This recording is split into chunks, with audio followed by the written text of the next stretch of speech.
Good morning students. आज हम unit 6 में नेक्स्ट टॉपिक रीड करेंगे एस्केप स्पीड। लेकिन उससे पहले हम रीड करेंगे topic satellite. So first of all, what do you mean by a satellite? A satellite is a body which is revolving continuously in an orbit around a comparatively much larger body. एक satellite एक body है जो revolve करती है orbit के अंदर एक बड़े बॉडी के अराउंड। जैसे फॉर एग्जांपल हम बात करते हैं मून की और अर्थ। जो मून है वो एक नेचुरल सैटेलाइट है जो चक्कर लगाता रिवॉल्व करता है ऑर्बिट के अंदर अर्थ के around. Next topic is escape speed. It is the minimum speed with which a body has to be projected vertically upward from the surface of earth so that it just crosses the gravitational field of earth and never returns on its own। Escape speed क्या है कि ये एक minimum speed है object की या फिर body की, कि जिससे क्या होता है कि जो ऑब्जेक्ट है वो अर्थ के ग्रेविटेशनल एरिया से बाहर मूव कर जाती है बॉडी और कभी भी वापस अर्थ के पास लौट करके नहीं आएगी। तो उस टाइम पर ऑब्जेक्ट या बॉडी की जो स्पीड होगी उसको कहेंगे हम एस्केप स्पीड। जैसे फॉर एग्जांपल हमारे पास ये अर्थ है जिसका रेडियस r है और मास होगा इसका कैपिटल M। P पॉइंट पर कोई ऑब्जेक्ट है जो मूव कर रहा है P से Q की तरफ। O से P तक डिस्टेंस होगा x और P से जब ऑब्जेक्ट मूव करेगा Q तक वो स्मॉल डिस्टेंस होगा जिसको कहेंगे हम dx। Consider m mass r radius with centre at O of the earth. Let a body of mass m to be projected from a point A on the surface of earth as shown in figure. कि जैसे हमारे पास second object है जिसका मास होगा small m और ये जो object है ये प्लेस्ड है एट पॉइंट A और A से प्रोजेक्ट किया जाएगा किस तरफ? P की तरफ। Take 2 points P and Q at a distance x and x plus dx from the centre O of the earth. अगर हम P तक की बात करते हैं डिस्टेंस होगा O से P x और अगर हम बात करते हैं O से Q तक टोटल डिस्टेंस होगा x प्लस में dx। Gravitational force of attraction at point P। अगर हम P पॉइंट की बात करते हैं P पॉइंट पर ग्रेविटेशनल फोर्स ऑफ अट्रैक्शन क्या होगा? F इज इक्वल टू में G(m)m अपॉन में x स्क्वायर dx। मान करके चलते हैं कि जो ऑब्जेक्ट है वो मूव करेगा P से Q की तरफ, तो स्मॉल डिस्टेंस कवर करेगा। स्मॉल डिस्टेंस कवर करने से क्या होगा कि स्मॉल वर्क डन होगा और वर्क डन का फॉर्मूला क्या होगा यहाँ पर? dW इज इक्वल टू में फोर्स इंटू में डिस्टेंस। और फोर्स की वैल्यू क्या है हमारे पास? G(m)m अपॉन में x स्क्वायर। ये वैल्यू यहाँ पर पुट कर देंगे और इंटू में dx। हमने क्या करना है कि total work done find out करना है। Total work done find out करने के लिए क्या करेंगे? इंटीग्रेशन करेंगे। और इंटीग्रेशन कहाँ से कहाँ तक होगा? r से इन्फिनिटी, क्योंकि जो ऑब्जेक्ट है वो r से इन्फिनिटी की तरफ मूव करेगा। तो टोटल वर्क डन आ जाएगा हमारे पास W इज इक्वल टू में इंटीग्रेशन G(m)m अपॉन में x square dx। G(m)m constant value है, बाहर आ जाएगी। इंटीग्रेशन होगा x की पावर -2 dx का और x की पावर -2 में हम 1 ऐड कर देंगे और ये जो पावर होगी उसको नीचे हम एज इट इज़ नोट कर देंगे और लिमिट होगी r से इन्फिनिटी। तो ये जो माइनस साइन है ये बाहर आ जाएगा और हमारे पास वैल्यू आ जाएगी -G(m)m इंटू में 1 अपॉन में x, लिमिट होगी r से इन्फिनिटी। और इसके बाद हमारे पास वैल्यू आएगी यहाँ से अपर लिमिट पुट करेंगे, फिर माइनस में लोअर लिमिट पुट करेंगे और यहाँ से वैल्यू आ जाएगी हमारे पास -G(m)m इंटू में 1 अपॉन में इन्फिनिटी -1 अपॉन r। और यहाँ से वर्क डन की वैल्यू आ जाएगी हमारे पास G(m)m अपॉन में r, क्योंकि ये वैल्यू क्या है? नेगलेक्ट हो जाएगी क्योंकि बहुत स्मॉल होगी वैल्यू।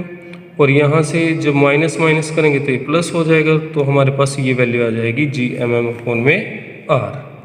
वर्क डन किसके इक्वल होगा? Kinetic energy of the body. तो तो काइनेटिक एनर्जी बॉडी की क्या है हमारे पास 1/2mv², क्योंकि फॉर्मूला यही होता है काइनेटिक एनर्जी का। तो एस्केप वेलोसिटी की बात कर रहे हैं, तो यहाँ पर हमारे पास जो काइनेटिक एनर्जी होगी बॉडी की वो होगी 1/2mve²। वी का मीनिंग है एस्केप वेलोसिटी, और यहाँ पर इस फॉर्मूला से हमारे पास ये वैल्यू आ जाएगी 1/2mve² is equal to gmm/r। और यहाँ से हमारे पास m से m कट जाएगा, और v² किसके इक्वल होगा 2gm/r। और यहाँ से एस्केप वेलोसिटी आ जाएगी हमारे पास √2gm/r। ये होगी हमारे पास इक्वेशन नंबर 1।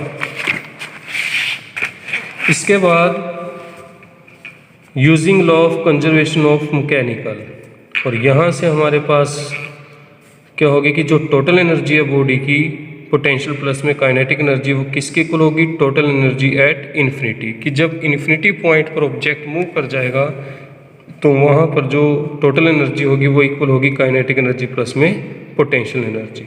पोटेंशियल एनर्जी है हमारे पास ऑब्जेक्ट की यहाँ पर -gmm/r, और काइनेटिक एनर्जी है 1/2mve² इज इक्वल टू में 0, क्योंकि टोटल एनर्जी इन्फिनिटी पॉइंट पर हो जाएगी 0।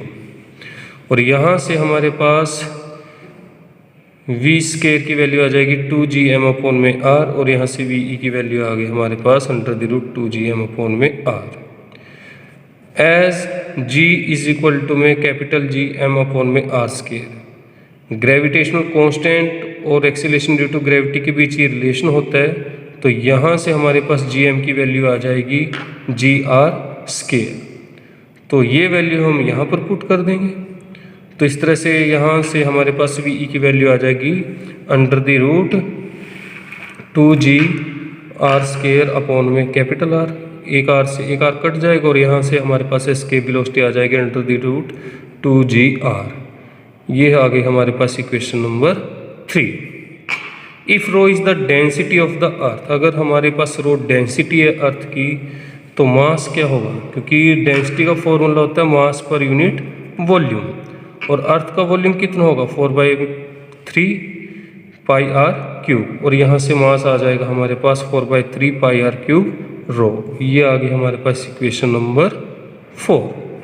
पुट करेंगे इक्वेशन 4 को इक्वेशन 1 में, और यहाँ से हमारे पास वैल्यू आ जाएगी एस्केप वेलोसिटी की √2g/r, और यहाँ से m की वैल्यू रखेंगे 4/3πr³ रो। r से एक r कैंसिल हो जाएगा, और यहाँ से हमारे पास वैल्यू आ जाएगी एस्केप वेलोसिटी की 8πρ⍵gr²/3। It is equation number 5। From equation 1, 3 and 5 give different expressions for the escape speed of the body from these relation। अगर हम इक्वेशन 1, 3 और 5 की बात करते हैं, तो जो एस्केप वेलोसिटी आई है हमारे पास वो डिफरेंट आई है।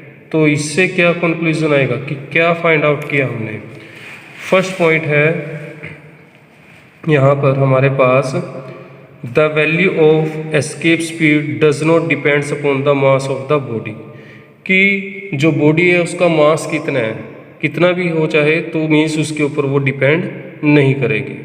Second point, if a body is projected from a planet with a speed v which is smaller than the escape speed ve, then the body will reach a certain height or may fall back to the planet। Means अगर body की velocity escape velocity से कम है तो जो object है वो एक certain height पर जाएगा और उसके बाद दोबारा से वो वापिस प्लैनेट के ऊपर आ जाएगा। थर्ड केस है हमारे पास, if ve greater than ve then the body will escape out from the gravitational field of that planet and will move in interstellar space with speed v dash which can obtain using law of conservation of energy। अगर escape velocity ज़्यादा है किससे, object की velocity से, तब क्या होगा कि जो ऑब्जेक्ट है वो ग्रेविटेशनल एरिया से बाहर चला जाएगा और जो बॉडी है वो कहाँ पर मूव कर जाएगी, इंटरस्टेलर स्पेस में तारों के बीच में मूव कर जाएगी, और वहाँ पर उस बॉडी उस ऑब्जेक्ट की जो वेलोसिटी होगी वो होगी v डैश। यूज़ करेंगे हम law of conservation of energy.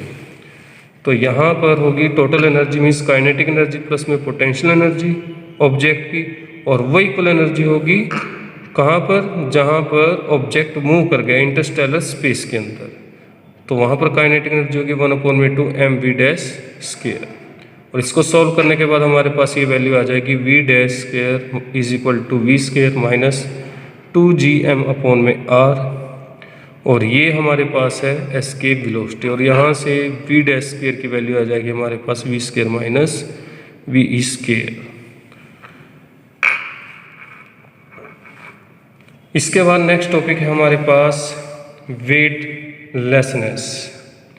It is a situation in which the observed weight of the body becomes zero, कि वो सिचुएशन होगी कि जो वेट होगा ऑब्जेक्ट का वो जीरो के इक्वल होगा, उसको कहेंगे हम वेटलेसनेस। तो इसके लिए हमने एग्जांपल लिया है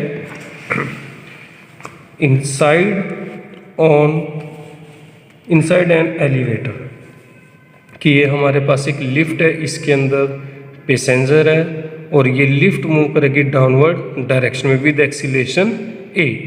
पैसेंजर के ऊपर नॉर्मल रिएक्शन होगी r और वेट होगा डाउनवर्ड डायरेक्शन में mg के इक्वल। तो let us consider a passenger in a elevator which is moving vertically downward with an acceleration a। r है नॉर्मल रिएक्शन जो अपवर्ड डायरेक्शन में है, mg है weight of the passenger in downward direction, और capital F होगा resultant force acting in downward direction.